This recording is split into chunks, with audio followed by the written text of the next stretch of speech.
आज का मुकाबला जैसे सिर्फ एक क्रिकेट मैच नहीं था, बल्कि एक अधूरी कहानी को मुकम्मल करने की कोशिश था। मैदान पर उतरती हुई साउथ अफ्रीका की टीम के चेहरे पर वो आत्मविश्वास साफ झलक रहा था, जैसे उन्हें पता हो कि आज किस्मत भी उनके साथ है और मौका भी। दूसरी तरफ न्यूजीलैंड की टीम, जिसमें एक साथ 4 बदलाव किए गए थे, कुछ नई उम्मीदों और कुछ अनकही बेचैनियों के साथ मैदान में उतरी।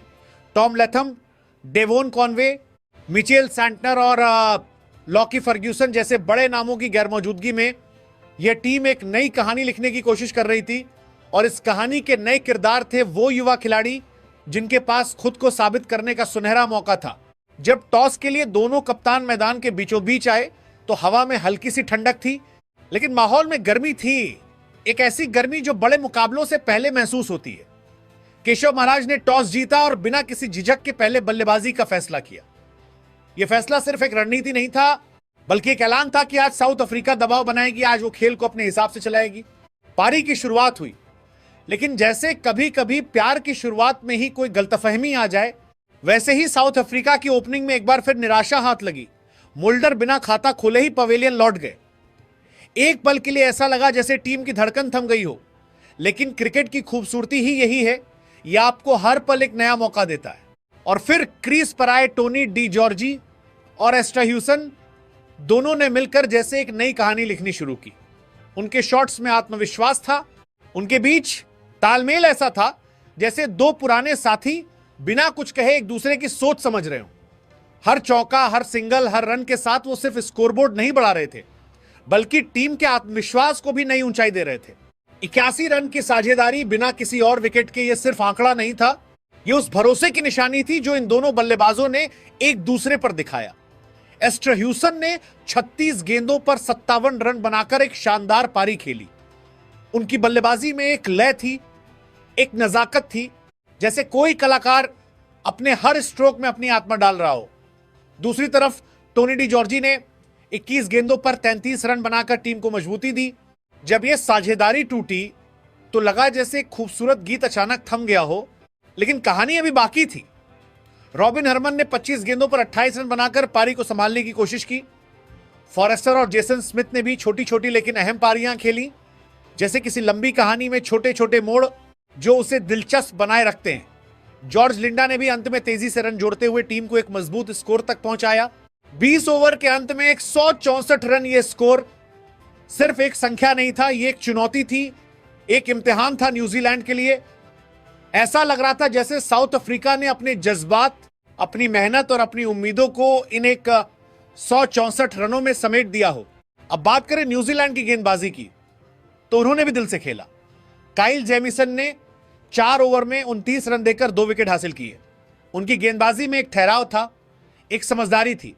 फॉक्स, बेन सीयर्स और मैकॉनकी ने भी अच्छी लाइन और लेंथ पर गेंदबाजी करते हुए साउथ अफ्रीका को खुलकर खेलने का मौका नहीं दिया। जेम्स नीशम थोड़े महंगे जरूर साबित हुए, लेकिन उनकी मौजूदगी ने टीम को एक संतुलन दिया। पूरी न्यूजीलैंड टीम ने मिलकर जैसे एक दीवार खड़ी कर दी थी, एक ऐसी दीवार जिसे पार करना आसान नहीं था। और इसी वजह से साउथ अफ्रीका, जो एक वक्त 180, 190 की तरफ बढ़ती नजर आ रही थी, 164 पर ही रुक गई। लेकिन असली कहानी तो अब शुरू होने वाली थी, क्योंकि अब मैदान पर उतरने वाली थी न्यूजीलैंड की युवा टीम, एक ऐसी टीम जिसके पास खोने के लिए कुछ नहीं था, लेकिन पाने के लिए बहुत कुछ था। और दूसरी तरफ साउथ अफ्रीका, जिसके पास मौका था सीरीज को बराबर करने का, अपनी कहानी को एक नया मोड़ देने का। शाम ढल रही थी, लेकिन मुकाबला अब अपने चरम की ओर बढ़ रहा था।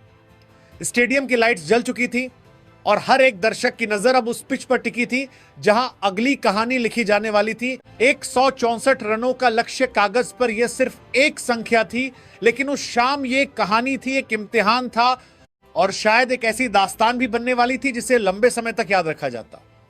जब न्यूजीलैंड की युवा ओपनिंग जोड़ी मैदान पर उतरी, टिम रॉबिन्सन और डेब्यू कर रहे क्लार्क, तो उनके कदमों में झिझक नहीं, बल्कि एक अजीब सा आत्मविश्वास था। जैसे वो जानते हो कि आज सिर्फ मैच नहीं खेलना, बल्कि खुद को साबित भी करना है। स्टेडियम की रोशनी, दर्शकों की हल्की गूंज और सामने 164 रनों का लक्ष्य, हर चीज इस बात की गवाह थी कि कुछ खास होने वाला है। शुरुआत वैसी ही हुई जैसी एक सपने की शुरुआत होती है, खूबसूरत, उम्मीदों से भरी हुई। रॉबिन्सन और क्लार्क ने आते ही अपने इरादे साफ कर दिए।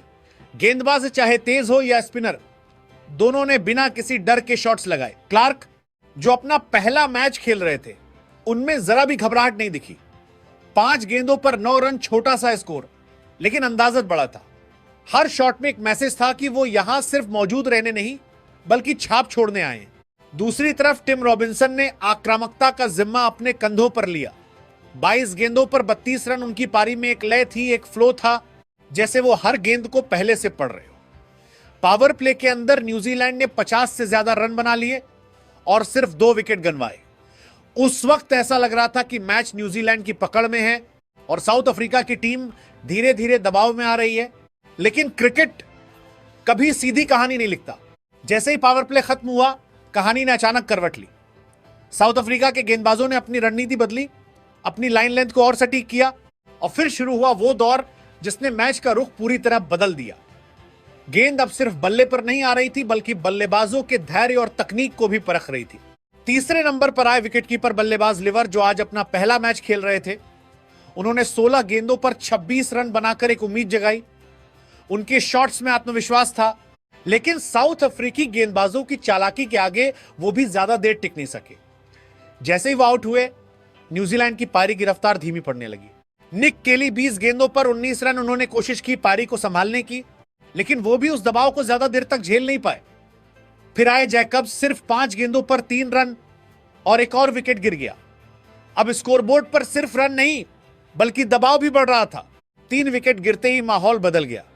जो दर्शक कुछ देर पहले उत्साहित थे, अब चुप थे। जो उम्मीदें थी वो अब सवाल बन चुकी थी। ऐसा लगने लगा था कि साउथ अफ्रीका ने मैच को अपनी मुट्ठी में कर लिया है। कप्तान जेम्स नीशम एक अनुभवी खिलाड़ी, जिनसे उम्मीद थी कि वो इस मुश्किल घड़ी में टीम को संभालेंगे, लेकिन आज किस्मत उनके साथ नहीं थी। सिर्फ 8 गेंदों पर 6 रन बनाकर वो भी पवेलियन लौट गए। उस पल ऐसा लगा जैसे न्यूजीलैंड की आखिरी उम्मीद भी टूट गई हो। मैकॉन्की ने 5 गेंदों पर 10 रन बनाकर एक छोटी सी चिंगारी जरूर जगाई, लेकिन वो आग नहीं बन सकी। क्लार्कसन ने 10 गेंदों पर 10 रन बनाए, संघर्ष दिखा, लेकिन स्थिरता नहीं। फॉक्स, जेमिसन और बेंजामिन सीयर्स, इन सभी ने कोशिश की, छोटे छोटे रन जोड़े, लेकिन वो उस बड़े अंतर को नहीं भर सके जो साउथ अफ्रीका ने बना लिया था। 18.5 ओवर में 145 रन न्यूजीलैंड की पूरी टीम सिमट गई। 19 रन से हार, यह सिर्फ हार नहीं थी, यह एक सबक था, एक अनुभव था और शायद एक अधूरी कहानी भी। साउथ अफ्रीका के गेंदबाज आज के असली हीरो। कोएट्जी ने 3 विकेट लेकर न्यूजीलैंड की कमर तोड़ दी। मुल्डर ने भी अहम विकेट लिया। बॉटम और सुब्रमण्यम दोनों ने अपनी अपनी भूमिका बखूबी निभाई। खासतौर पर सुब्रमण्यम, जो अपना पहला मैच खेल रहे थे, 3 ओवर में सिर्फ 13 रन और 2 विकेट। यह प्रदर्शन किसी भी डेब्यूटेंट के लिए सपना होता है। और फिर कप्तान केशव महाराज, 4 ओवर में 22 रन और 2 विकेट। उनकी कप्तानी, उनकी रणनीति और सबसे बढ़कर उनका धैर्य आज साउथ अफ्रीका की जीत की सबसे बड़ी वजह बना। जब उन्होंने आखिरी विकेट गिरते देखा तो उनके चेहरे पर जो सुकून था वो सिर्फ एक कप्तान ही समझ सकता है। एक ऐसी राहत जो लंबे इंतजार के बाद मिलती है। सीरीज अब 2-2 से बराबर हो चुकी थी और अब जो आने वाला था वो सिर्फ एक मैच नहीं होगा, वो होगा फाइनल, एक निर्णायक जंग जहां दोनों टीमें अपनी पूरी ताकत झोंक देंगी। क्योंकि अब कहानी अपने आखिरी मोड़ पर है और हर कोई जानना चाहता है अंजाम क्या होगा।